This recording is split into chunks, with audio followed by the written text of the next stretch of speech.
The matcha boom. It's what the Japanese tea farmers, wholesalers, and retailers call the increase in demand for matcha.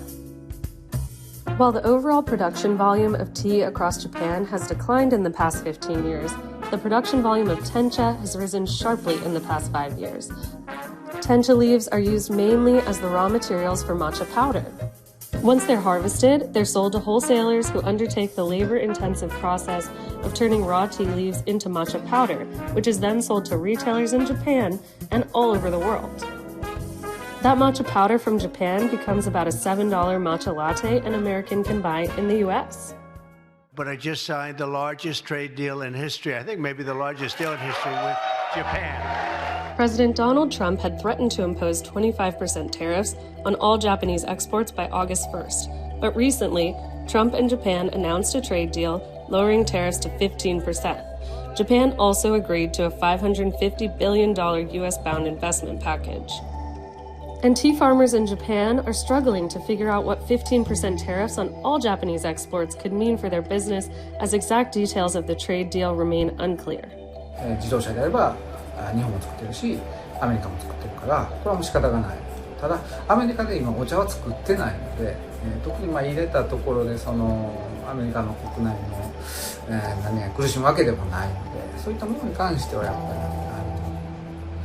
りフリーであればね、皆さんもありがたいんじゃないかなと思います。And it's not just for the tea farmers. The wholesalers in Japan echoing similar sentiments. それは個々の問題になるもんですから、それはちょっと何とも言えませんね。でも私のところに限ってみれば、だいたい 30% ぐらいが北米、その製品にその関税額が同じされた形で向こうで流通されるかと思うんですけど、それでも抹茶の需要が高まれば、それでも購入されるお客様がいらっしゃるでしょうし、ましてコストを優先されて、それを購入されないお客様がいらっしゃいます。The matcha boom is largely seen as a positive among those who have worked in the industry for generations in Japan.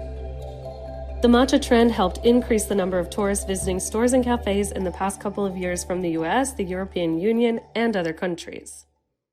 There's always been a love for coffee, but never really matcha. But then all of a sudden, everyone's holding a matcha instead of coffee, and it's so interesting. The business side is really interesting to me, seeing like the demand and how much everyone wants matcha, and to be able to be a part of that kind of business is really cool to me. And to be able to see, also to be able to see like Japanese culture being so globalized and loved by so many people, it's nice.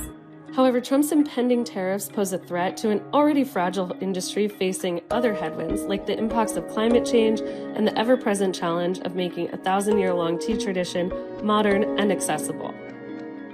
Many Japanese business owners are wondering how tariffs will impact the industry and their overall business going forward.